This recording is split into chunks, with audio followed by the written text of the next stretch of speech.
I think you had mentioned in a prior conversation we had embassy wires and how that is a really interesting use case for blockchain or DLT that folks maybe not be as aware of in terms of a real value proposition and what the real applications, real world applications of this technology could be like. Because I think getting away from, oh, I just want to create a meme coin or hope that Bitcoin's value goes immensely high. That's one component of it for sure, but the real applications are going to be what drives this into society. So can you just elaborate on what you were talking about with embassy wires? Yeah, so the embassy wires case, it's actually particular because it uses a term wire, which we worldwide tend to associate with moving money from one financial institution to another one. But what we're really doing there, it's actually exchanging value. And embassies have been doing this for many years. So prior to the invention of the internet, we used to exchange telegrams and if you go on to study history during worldwide war, the way that we were exchanging these secrets was by actually sending either cards or communications that were ciphered. That is a type of cryptography. It's just not applied through technology in terms of computers. It was a different technology. We had to create special machines. We have to create a special codex. But that has now moved on, onto the technology world. And we started sending these cryptographically signed messages via internal communication systems. And at some point, those were leaked, right? Creating the whole WikiLeaks revelation, in which a lot of these embassy wires were accessed by the general public thanks to that leak. The new generation of that type of secret, it's actually using distributed ledger technology and cryptographic technology combined.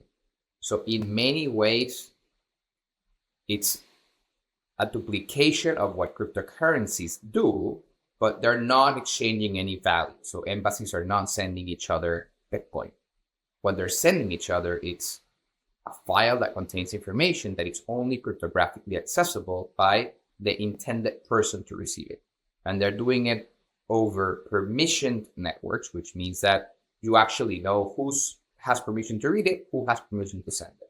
And if somebody else happens to come across a copy of that distributed network, they might be able to see that somebody originated a message and somebody received the message, but they will not know who originated it, who received it, or what the message contains.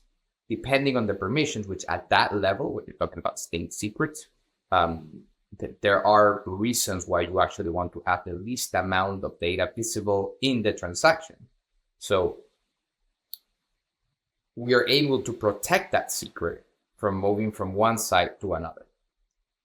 In one of the conversations that we were having prior, it was all about how the world has been seeking or trying to emulate a way to protect secrets. And if you think about it in plain terms, the best secret we can come up with is the one that we tell to each other in person at a park with no recordings, right?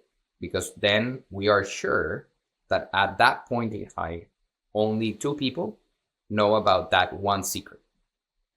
Nobody else in the world has access to it unless one of those parties breaks that compromise. We've been trying to emulate that with technology. So we created cryptography to do that. We created ways to transport that information, which used to be databases, now are distributed ledger technologies. We created permissions on it.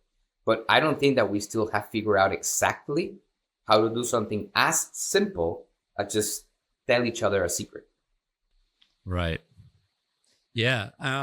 As you were saying that, I kind of wrote down, it's because that to me is a really valuable piece of technology or ability, is to take the internet, what you can do with the internet at scale. I can reach and communicate with anyone on the planet. And what you're saying is you can truly create a secret.